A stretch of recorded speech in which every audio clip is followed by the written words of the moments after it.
Welcome to another episode of the Fanzone podcast, your home for all things Bolton Wanderers, up the Trotters, the Northwest's #1 podcast. Good evening and welcome to another episode of the Fanzone podcast. Of course, tonight is episode 144, titled Total Control. Of course, with homage to Mr. Owen Toal and the performance that we put in yesterday. Started, of course, with the captain. Wonderful 2-0 home victory against Plymouth Argyle. Of course, tonight you are joined by myself, Chris, and one of our special guests, Darryl Morris. Darryl, how are you today? Very good. Feeling victorious. Feeling 3 points good this weekend. How's your microphone?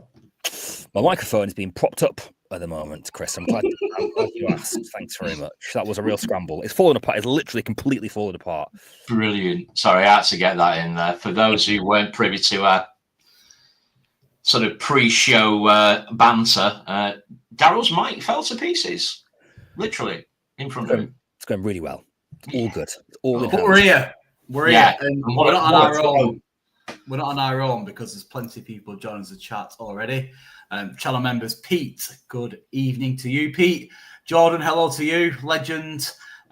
David, of course, good evening to you as well. Line of Vienna, channel member, of course. Thank you very much for your ongoing support. And everybody else in between as well. You're all very, very, very important. So, as you will know, we're mixing things up a little bit this season. We're still trying to find our feet in terms of the way that the podcast is going to look and feel.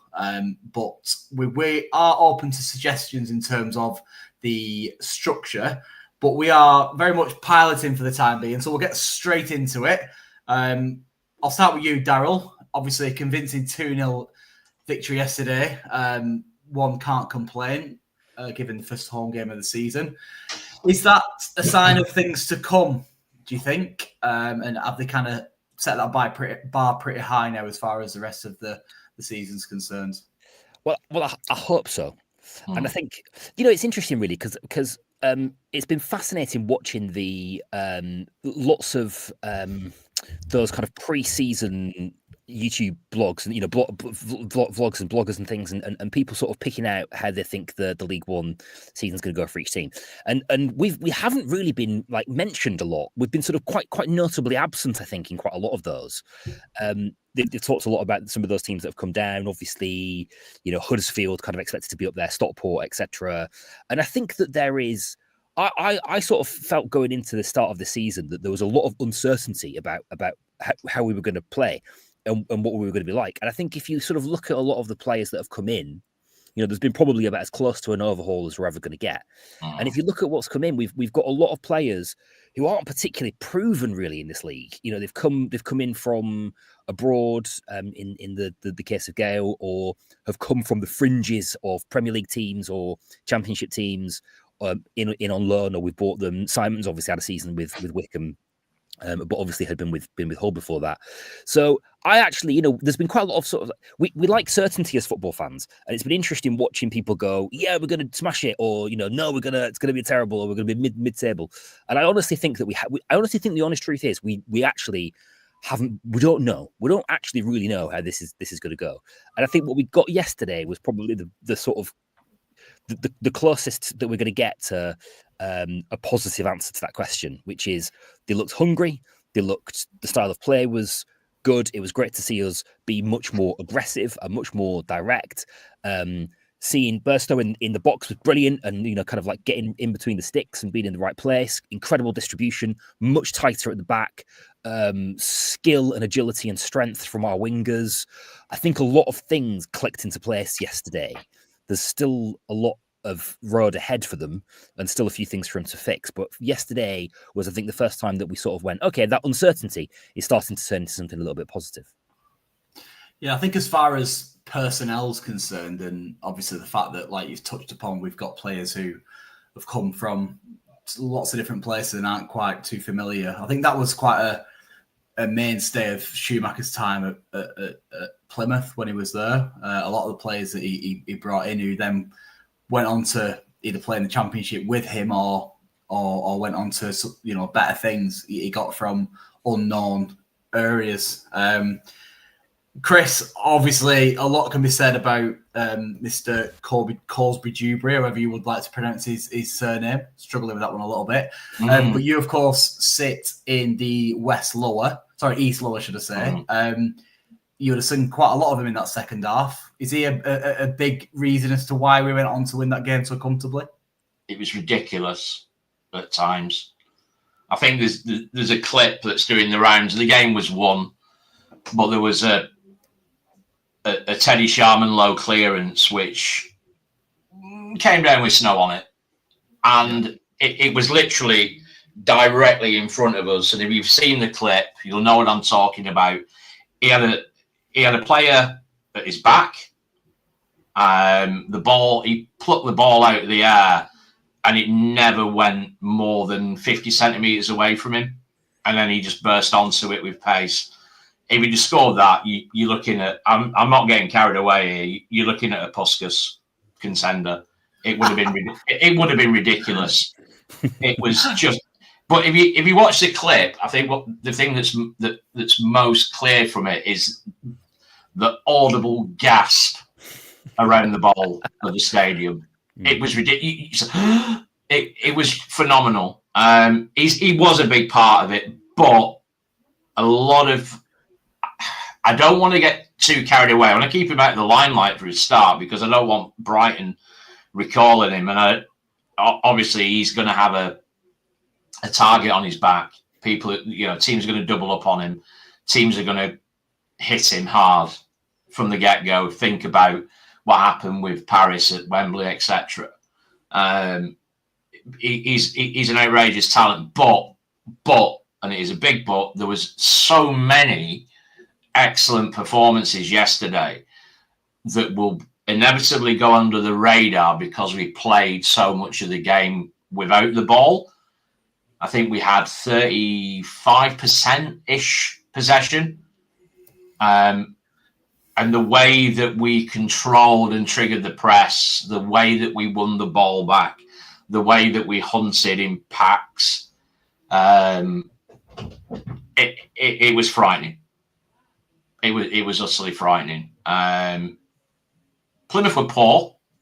Let's not get too carried away. They're going through a period of transition, new manager, new personnel as well. There's quite a lot of negativity around the club at the moment. And obviously their first game, like ourselves, was a defeat, but a home defeat and a pretty poor performance from what I can gather. So let's not get carried away, but we're winning a lot. Yeah. For those who are listening back on audio, Jordan's put a chat in the comments that I'm keen to highlight. Jordan said, as good as he was offensively, it was refreshing to see him being so good defensively, willing to battle and cover for Ositusu.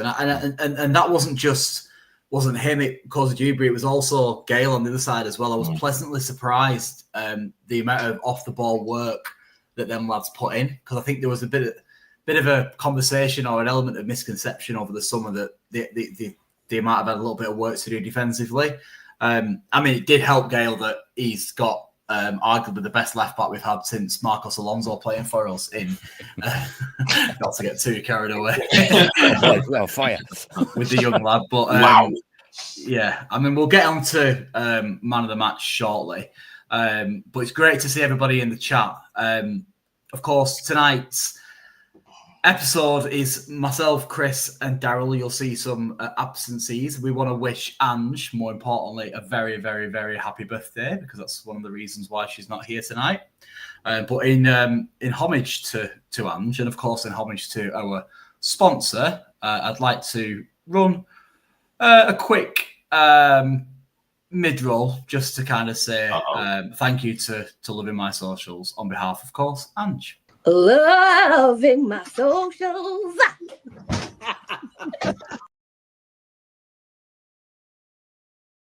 Tonight's episode is sponsored by Loving My Socials. So thank Can't you very believe much for you just your showed that.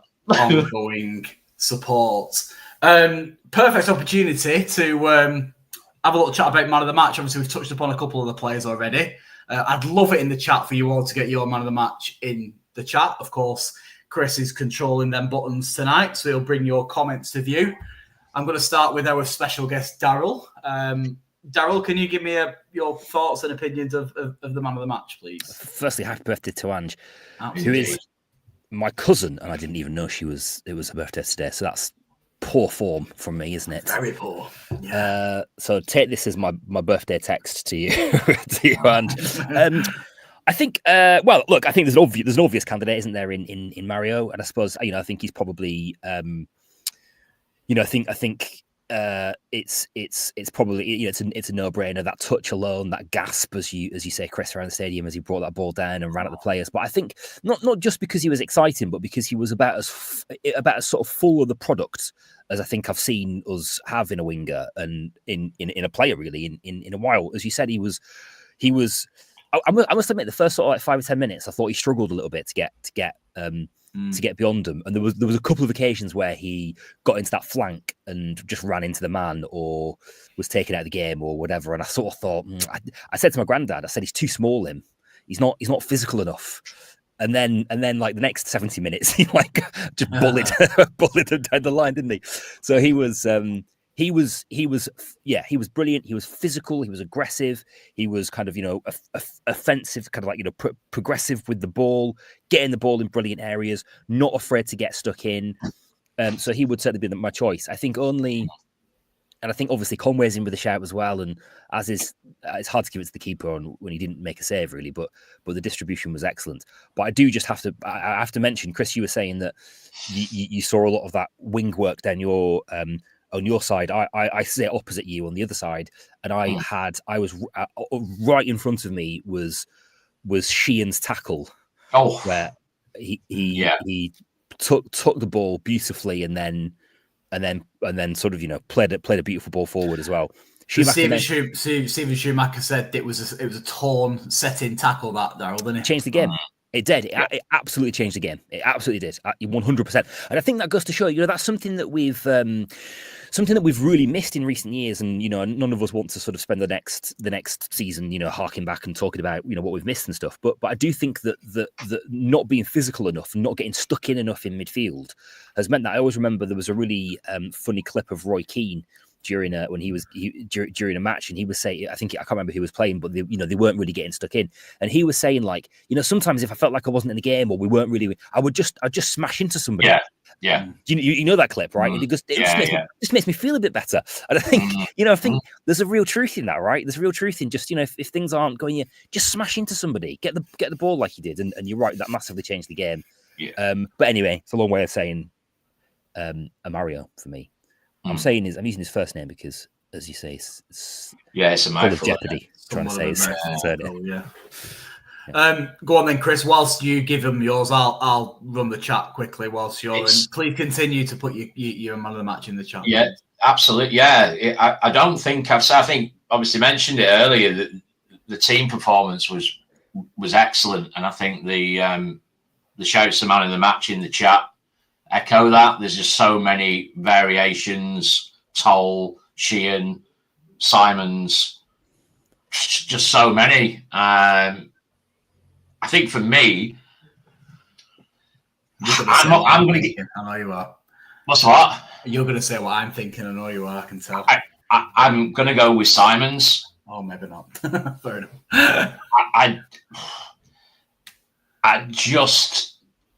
I struggle to remember seeing a midfield player play for Bolton Wanderers of that, with that kind of prowess and style and role.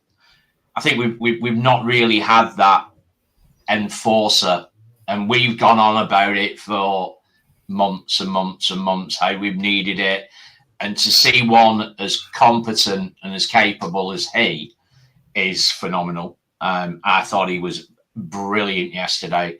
He covered so much ground, and he was a joy to watch. I just kept sort of panning onto him, watching him, because he was so amazing to watch. His reading of the game, his understanding of when to play a pass, what pass to play, I think he's exceptional. And I think we're going to see a hell of a player coming out of that lad. So, yeah, my man of the match is Xavier Simons.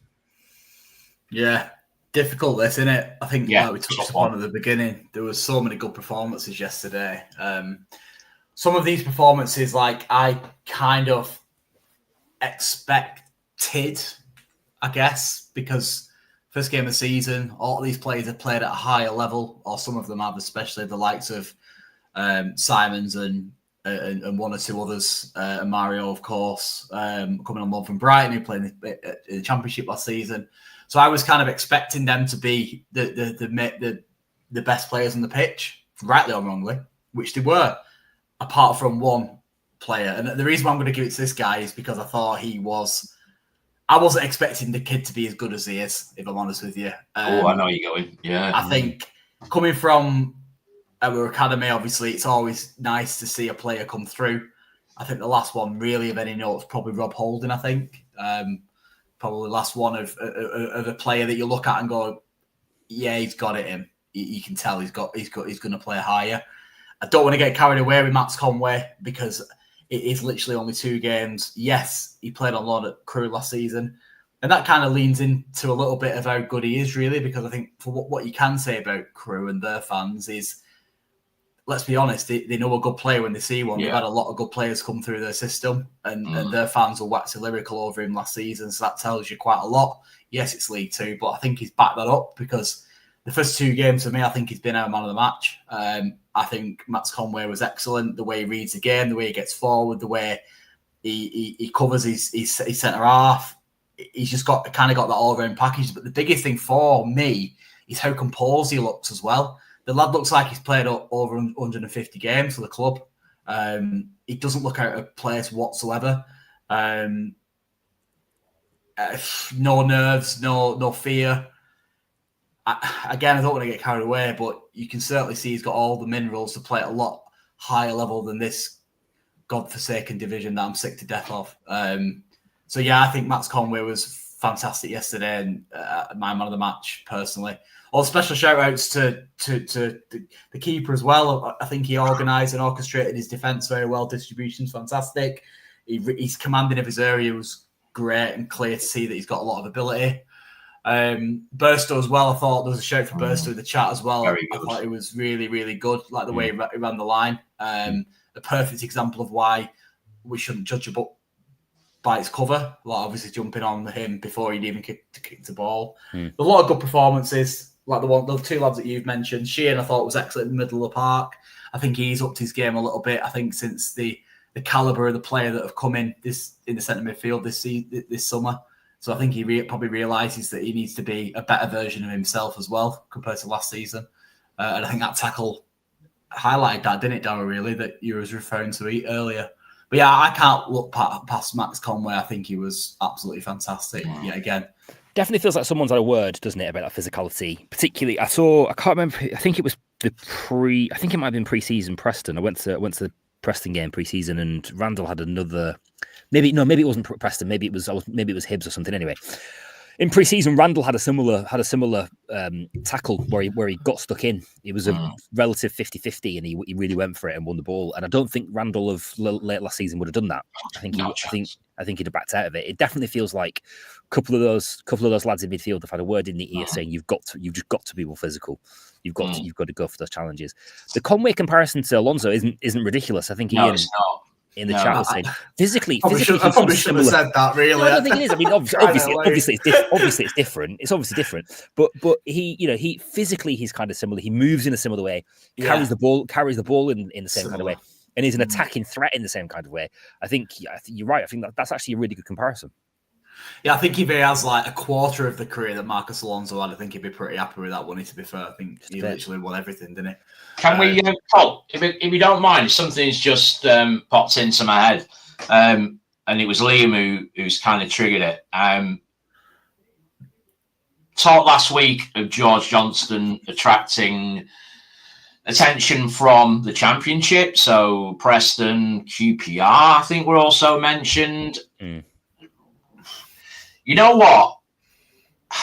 I was probably, and everybody who knows me knows how highly I rate George. I think he's a phenomenal player. He had, by his standards, a poor season. Obviously, you needed to consider the fact that he just come back from a very, very serious injury, and he was playing in a team which was, quite frankly, poorly organised in a lot of areas. I think last week, if you'd have asked me, do you think that we should cash in on George Johnston and let him go? I would have said yeah, and that really pains me to say that. Seeing him on yesterday, with that bandage around his head, made me realise what a phenomenal player he is. He looks back to his old self. He went through that game with, obviously, the injury to his head and the yellow card from early doors as well. Yeah, I was worried about that as well. And he was phenomenal. Now, if we think about cover on that side, obviously Richard Taylor's currently injured, coming back soon. I walked past him in the car park. Jesus, a frightening, imposing character. Very nice. Everyone's imposing to you, though, Chris. Yeah, everybody's taller than me. Yeah. It's very, very true. Yeah, Samuel Lee was taller than me. I just think that he could be a very, very important player for us this season. And I thought yesterday showed how good he is. He and Owen Toal were faultless. I think there was one free header in the second half that they skied over the bar. But other than that, it was an excellent performance in that centre of defence yesterday. Well, whilst we're talking about Johnson, I think obviously I know Darryl, you were going to say something. I've kind of interrupted you. I apologise. You can take control. Story of my life, that, mate. So don't worry about it. It's all good. Feel free to take the reins on this if you'd like. But Ian's mentioned about Johnson, and just kind of to caveat a little bit what you were saying, Chris, about that potential move. He said for those listening on audio that he thinks it's unlikely that a championship team will come in for Johnson off the back of the poor season last year, and only two games in so far this season. I do agree with that, to be fair. But although saying that, it is a bit of a not really much of a gamble for a championship team, especially like a QPR who's been in the championship a while, from to take a gamble on somebody on not considered good wages and somebody's contract's up at the end of the season, and you probably could get on a. So I get it. I get what he's saying, but I could still see it. I could see it kind of happening as well. Really, to be honest, I think it's a good sign. I think it'd be a good signing for a championship team like that. I think, particularly if you're looking for reinforcements rather than your starting back line. I think it's interesting because he was absolutely brilliant. Max Conway defended brilliantly. Toal was head and shoulders above where we've seen him, and I think. I actually think this season we've got to write off the past of all of our defenders because did we get 3 games last season where we had the same back line? It was so disjointed. That was part of the problem, wasn't it? The chopping and changing was absolutely extraordinary last season. And some of it was kind of a bit enforced through injury. I get that, but not always. Actually, there were some weird decisions as well. It also sort of feels to me like every defender that we have suits a back 4 much better than the suit being in a back 3. I mean, like Dacres Cogley is working or a back 5. Dacres Cogley is working so much better, I think, in that role, as is Toal. I think Farino is probably at fault for the second goal at Stockport. I think he could have attacked the ball more.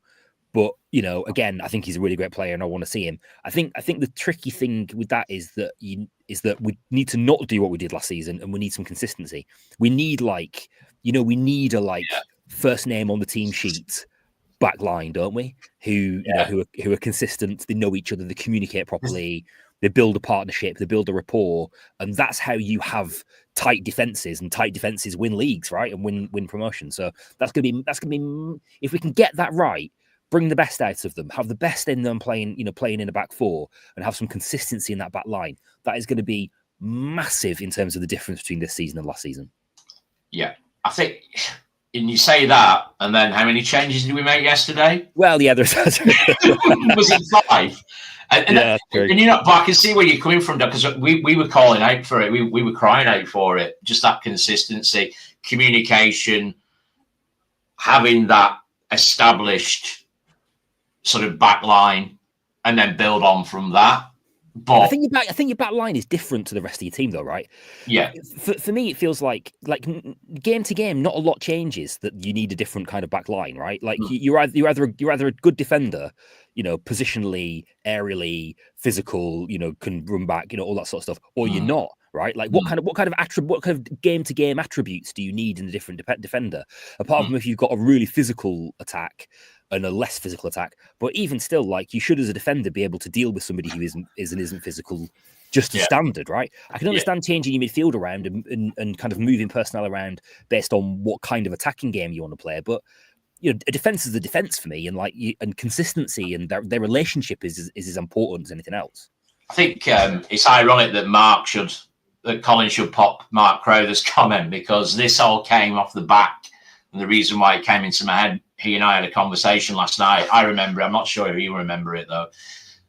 Say no more. But the thing that he wanted to look at, and I agree with, is who are the two in the centre of that back four who are going to improve? Because let's face it, last season was an absolute disaster in terms of goals conceded.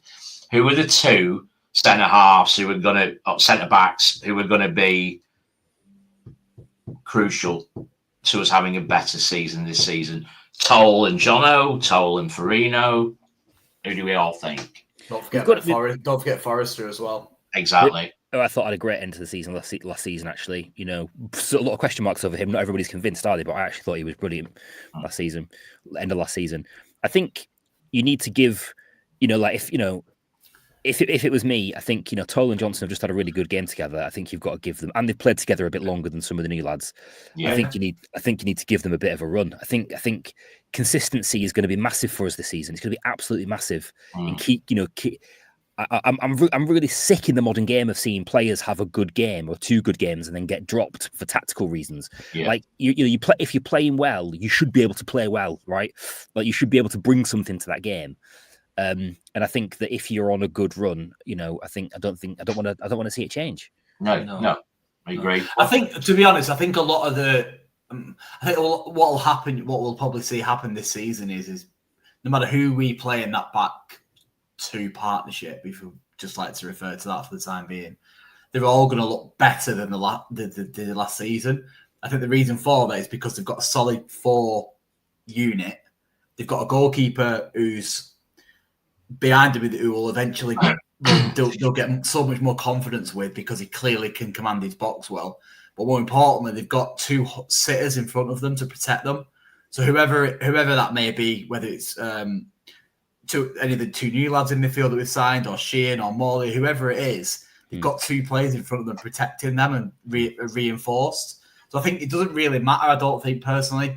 I think a lot will depend on who we're playing. I think that's when the changes will come in. They'll try and adapt against who we're, if you're playing against 2 6'4" centre halves, then of course Farino's probably a better option, with possibly Forrester, because early Forrester's fantastic. So it gives us options, doesn't it? But the whole unit there seems to be a unit there in that back 5 now. And you include the 2 sitting midfielders as well, depending on who we're playing. So I'm pretty confident with the whole structure, having seen what I've seen so far. I think this is a good point on that Ian made, and I agreed with it to start with, but I'm questioning it now, because the question Ian said, the question is more who partners Toal, given he's a captain, he'll play most games. Well, absolutely, but also if you look at who are the 2 vice captains, centre halves. I literally don't know. Who are they? Johnson and Farino. Oh, right. Johnson and Farino. So I think that kind of counters that argument a little bit. I definitely agree with you. Totally, as captain, I saw somebody question his leadership. I don't see him as a leader, which I just found ridiculous. A ridiculous comment. It was on social media. Toal. They don't see Toal as a leader. Yeah, I found that ridiculous. Personally, to try and in an attempt to try and keep the podcast in some kind of structure and order, did we decide who man of the match was? Good question. No, with 3 different ones. 3 different ones. So we're going to have to put it out there, Colin. Was there a consensus within the chat, Chris? No, absolutely 100% no. Split. It was all over the place. I think we could just give it to the whole team, shall we? What do you reckon? I think it was that type of performance. What do you think? I think that's utter woke nonsense. Well, I'll tell you what we'll do. While you lot have a little think about it, we'll do the I guess preview really of the upcoming game and not only that, Statman's reflection on yesterday's performance against Plymouth might help your deciding on who to pick. Hello everybody, welcome back to Get Stats On with the Statman, Mr. Foy himself. And of course, today we are talking about the win against Plymouth Argyle, and it was a cracking win, if I do say so myself. A quality performance, if you will. Much better in and out of possession for me. Just a cracking performance, pretty much all around. Maybe there was a couple issues, but nothing major, and that is probably why you won the game. But we'll come on to the tactics side of it in just a little second. You know I love my stats though. So I thought Amario Kozia-Dubbery, who I'm definitely saying his name wrong, but I'm going with it. I quite like it. I thought he was blooming brilliant, to put it simply. I said on Twitter that he looks like a real player. He could be one of the best players in the league by the end of the season, to be quite honest. Maybe even good enough to stay at Brighton next season. I know that is a big claim, but he is quality, is he not?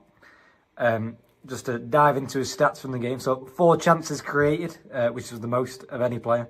4 dribbles completed, which was the most of any player. Got an assist, obviously. And I really like when he's running at his fullback. He can go either way.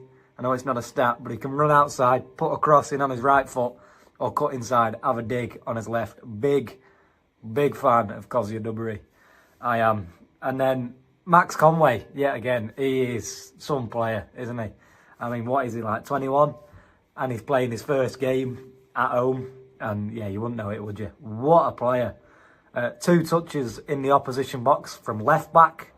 3 dribbles completed, just 1 less than the most of the game. 7 passes into the final third. 5 interceptions. His reading of the game, his understanding of where to be defensively when there's a pass coming down to his winger is exceptional. He just knows when to jump, and it seems to get it right almost every time. And yeah, he is quality.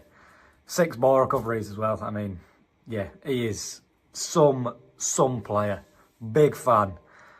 And so let's dive into the tactics, shall we? And now, should hopefully be on your screen now. Hopefully. You let me know. Anyway, I've remembered to do the numbers for the away team this time. And what we've not got here, we've not got the average positions because I thought we didn't need it. However, let's give a football to the Plymouth number 6, shall we? Yeah, Plymouth had 61% possession in the game, and you had just 33. Or, no, it can't be 33, can it? Whatever that adds up to, you get the point. Less, anyway. And there was a lot of the game where you were in this 4-4-2 mid-block, and we spoke about it a bit last week, but it was so much better in this game, because against Barnsley, you had the double pivot of, well, it was Simons and Sheehan in this game, often like this, and then the wingers all the way back here. And that can happen, because it doesn't work. It just doesn't work at all. The defence gets overloaded, and for how good of a game the defence had, especially Toal, yeah, it doesn't work. But what you'll notice here is how it's just beautiful, is what it is. So let's get the lines up, shall we? Hang on. This will take me a second because I'm not an expert at this just yet. We will be by the end of the season, don't worry. So here you are. Okay. Oh, what have I done here? Hang on. Yeah. So the 2 lines here are the key things that I'm looking at. And you'll notice Mason Burstow and Big Randall are stood in between their central defenders and their defensive midfielders, making it very difficult to play out. So much so that for most of the game, oh, I've moved the line. Well, there you go. A lot of the game was spent like this, right? Where one of their defensive midfielders would drop in, and that would force Caleb Watts to come deeper alongside Bradley Ibrahim, right? And that is all good and well because you move the defence, they moved you about a bit more, but your pressing triggers, which just means when the team starts to press, were absolutely bang on. Because sometimes you get a scenario where, say, number 6 is on the ball, Burstow's gone over to press, Simon's just pushed up on Watts, Randall's come over to the other midfielder, leaving this man open over here. The ball would find its way over, and Kozzy Dubbery would have pushed inside, which is fine, that's okay. But they would still find a pass to the fullback. This football is quite hard to move, in case you can't tell. But the moment the fullback got the ball, I was going to put an arrow then, but I can't figure out how to do it, was when everyone jumped. Kozzy Dubbery would be straight in. Even Sheen would push on. OC Tutu would push up. Randall would be over.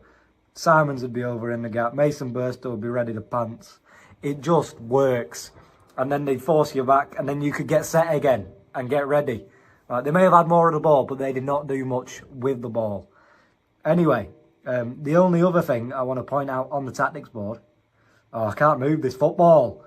Anyway, so your second goal came from a Sharman Lowe goal kick. I'm sure you remember. So you were set up a bit like this. They probably wasn't as high as this, but you get the point. And their winger was pushed in a bit. And OC Tutu was right the way up here. Defence shifted across a bit, maybe not that much, but defence shifted across. Sharman Lowe, long ball straight into OC Tutu. Kozzy Dubbery's on his bike. Burstow's on his bike. Easy tapping. Quality goal. And you may call it direct. You may call it counter-attacking. But what I call it is a blooming goal. And that is all that matters at the end of the day. And it was like 4 passes back to front. If you can do that for like 10 goals this season, then you're cooking on straight gas, to be completely honest. I have got just a few more things to say. Now, Randall was interesting for me because he had the least touches of any player to play 90 minutes. But, of course, he did play 90 minutes. And, Schumacher had the chance to take him off. He took Burstow off for McAtee. He could have done it then. And he brought Warren on as well. And he could have took him off, but he didn't. And I think there's a bit of reason because Randall's role in the mid-block was excellent. His movement may have not have got him touches on the ball, but it did stop them playing out, and I did burp them, so apologies for that. But yeah, the stat man has just had his lunch, so he's going to leave you there, and I'm going to let you enjoy the rest of the podcast, the rest of the review show, and I will see you for the preview coming very soon, so goodbye. Wow. For those who can't get enough of the Statman and the preview, of course, that is with Red All Over, and that will be on Thursday. I can't get enough. I think it's interesting, though, innit? I think he does struggle a little bit like Jamie Carragher and Gary Neville with the old tactics board. But I think what he said is interesting take in it. I think that's one thing that maybe we need to be a little bit more comfortable with this season, especially at home, is the opposition maybe having the ball a little bit more than we used to. Mm-hmm. Because I think we've had an obsession in recent years, for obvious reasons, with Mr. Everett, that we should have all the ball at all times. Mm-hmm. When we had a lot of the ball a lot of the time, or some of the time when we had Everett in charge, and we didn't do a great deal with it. Whereas then, yesterday was the complete opposite of that. Mm-hmm. So, interesting points, I think. And I was quite pleased when he mentioned Randall as well. because his off the ball work was clear to see, even for the untrained eye yesterday. Off the ball work was really, really impressive, and it's a very good point that he makes about him as well. Any takeaways from that, Daryl? I'm very happy to have that style of play ripped up. Really, I really am. I do remember that something really sticks out at me, which I can't remember who it was, but there was an opposition manager a couple of years back who was questioned by their club media and said and about possession or whatever, and he said, "I'm more than happy for Bolton to have the ball because while their defenders stood on it, that's not troubling me at all. There's nothing I don't have to do anything with that. I can just keep my block tight and they're not getting through." And I think that's an issue that we've had. That's a real big issue that we've had. And I think a lot of people were saying that Plymouth were poor yesterday, right? And they were, and there's a lot of flux for Plymouth. And I think I'm not doubting the fact that they're not a brilliant team, but we also smothered them. Let's not pretend that we didn't, as the Statman pointed out really well there, position ourselves in a way that positioned them out of the game and didn't let them through. And I think that we'll get a proper sense of that when we get better opposition over the next couple of weeks. Although we pinned Plymouth down as being a good opposition, didn't we? Because they were part of our tough start. I don't underestimate the role that we played in making them look poor as much as them being poor. A bit like that. Well, there you go. Yeah, absolutely. Great timing on the chat. Before we get into our next segment, I want to just give homage to the Bolton team of yesteryear. For those who don't know, on this day, on the 10th of August, 2019, Wanderers played a game against Coventry, of course, so you'll all remember, which the game finished 0-0 in the height of all the shenanigans that the person who will never be mentioned on this podcast caused. I just want to give a little tip of the cap to them young lads, because as the years move on, we'll likely forget all about them individuals who played in that game. But I think occasionally we should just reflect and just say, cheers, boys. Appreciated that. And whatever you do with your lives now, I wish you all the best for the future. Can I just bring this up? So this comment comes from regular of the show, Leslie Davis. And she makes a really good point. And she meets my utter woke nonsense, giving it to the team comment head on by saying, and this is absolutely bang on. Leslie says, the team award, why not? Last season, at times, we could not pick anyone. So for those who were with us last season, you will know that the words contractual obligation, or we are contractually obliged to name a man of the match, were used more often than not. So to actually be able comfortably to say that we could give the award to the team yesterday, I think it shouldn't go unnoticed. So, Leslie, that's a very, very, very good point. So thank you for that. Absolutely. Colin, as you were. Yeah, of course. So we have introduced what we're calling instant reactions this season. So we're taking a leaf out of Arsenal Fan TV book, and we will be present outside of the one club, one town, one community, outside the club shop, after every Saturday home game. We're of course keen to get any of you to give your instant reaction after the games, and we will be there every week for that. So please do feel free to come over, say hello, have your two penneth, and we'll of course then therefore get your name up in lights, like these Wanderers fans did yesterday, who very kindly give up their time and delved into yesterday's performance against Plymouth Argyle. So this, ladies and gentlemen, is the instant reaction segment. So, 2-0 Malk. You can tell with the face. Miles, how does that compare to last season? I thought, obviously a different type of football. I thought we looked solid. I thought the keeper looked confident, good. Spine of the team, Toal-tal. He played well, centre half. And then we've got the young lad up front who did a lot of running and held the ball up really well.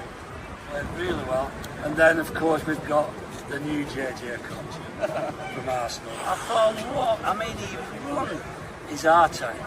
He actually was still running right at the end of the game. 93, 94 minutes. Excellent performance, but an all-round good performance. Man of the match then, what are you saying? You've got to give it the 90 after excuse me, I'm not what his name. Colby Dewsbury. I'll call him JJ. Brilliant. And he looked a lot like Jack Wilson the way his balance and his low centre of gravity. And you could tell with the way the Plymouth players went to him after. They all wanted to shake his hand. They knew he's going a long way that way. Very good. Excellent. So, Tom, thoughts? We played quite well. Carried the performance that we played. We showed it. It's not more last week. Today I'm more clinical, I think. Yeah. How does it feel for obviously a lot of your generation? Obviously, looking at the team that we've got now, and kind of like compared to what we've had in the past. Are you looking obviously more enthusiastic? I would imagine at this season. Well, yeah, I think we've got the best wingers in the league. Up and down, trickery, flair, and full-backs as well. Just the constant sides up and down. I think one of the best in the league. So. Man of the match. For me, Burstow, big lad up top, hold it up well. Obviously got the goal. Pressing, did a little bit back when he had to get some corners out, free kicks, some points. Thoughts? Very, very good, very professional. Looking forward to the rest of the season. How does it compare to last season? Completely different team, completely different atmosphere, fan-wise, squad-wise, manager, just everything. Different club, moving forward, looking forward. Man of the match? Conway for me. I know Dewberry played really, really well, but Conway for me is such a young lad. Coming into such a big club. Yeah, Conway. Yeah, certainly good to see somebody come through the academy as well. Definitely.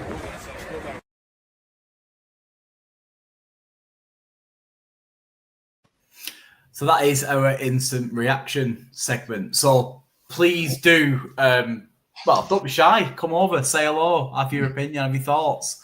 We'll have to apologise a little bit about the mic. Hopefully it's not blown your speakers on your televisions or iPads or whatever else you're listening to this live on. But yeah, Chris, what do we think of the segment? Good?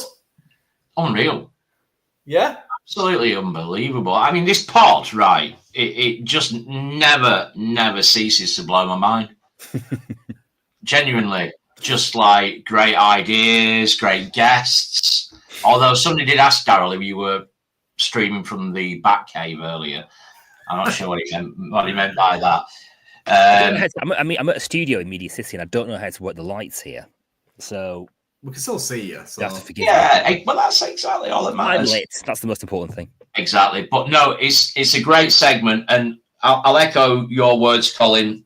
So after every home game, we will be down by the wall between the club shop and the ticket office. Get down there, tell us what you think. I think Colin put unfiltered on his post originally on Saturday. Yeah. Let's keep it clean, but equally, we do understand and we do appreciate that, obviously, tensions run high. Passion is going to be at its peak straight after the game. So we understand that as well. So come and join us and get yourself on pod. Get yourself on pod. Don't be By shy. the way, this weekend, I really wanted to come on this weekend because I really wanted to talk about it. And I think that the last time I felt like this was probably after Birmingham, really, last season, when we won the game against last season. Yeah. It really feels like a long time since I've been like properly devouring every post and like refreshing the hashtag on Twitter and, waiting for the interviews to drop on the club YouTube and all that sort of stuff. And wanting to come and seek you guys out after the game and I think don't underestimate how this feeling, right. And how sort of weary we were of it at the back end of last season. Yeah. Even under Schumacher in that last run. It's a lovely feeling. We should enjoy it. Yeah. Don't take it for granted either. Yeah, that's right. Enjoy the ride as well, as I think Shuey said on a couple of occasions. Alex has said, "Can I come on, lads?" Of course you can, Alex. Yeah, Absolutely. Short and simple, yeah. And Inside the Sidelines podcast, he said, getting footballs on our channel now. So, yeah. Oh, you. Yeah, I've seen your stuff, Alex. Yeah, definitely come on, mate. Yeah, we'd love to have you join us. Yeah, good work you're doing. Wonderful stuff. So, yeah, massive thank you to everybody who's joined us live tonight and everybody who's listening back as well. If you could do us a massive favour and do us a like and subscribe if you've not done already, that'd be wonderful. To the 221 people who've watched at some point live during tonight, thank you very much. Daryl, superstar, thank you for joining us as a special guest. Thanks for having me. Pleasure as ever. Thank you, mate. Thank you for being such a warm and wonderful host, Colin. Pleasure, as always. We'll be back on Thursday for the preview show with Red All Over ahead of our trip to Barnsley. Barnsley, of course, I think, as I tweeted earlier, or yesterday, should I say, will be rocking, no doubt, in that away end. So if you can get there, if you've got the funds for it, do it. Because there's not many away games that lots and lots of fans can go to in this silly league, is there? So it'd be a good one to get rocking in that away end and hopefully bring home the 3 points. But yeah, lovely. Absolute pleasure as ever. Have a lovely week and we will see you on the next one. Go on, you Whites. Good night.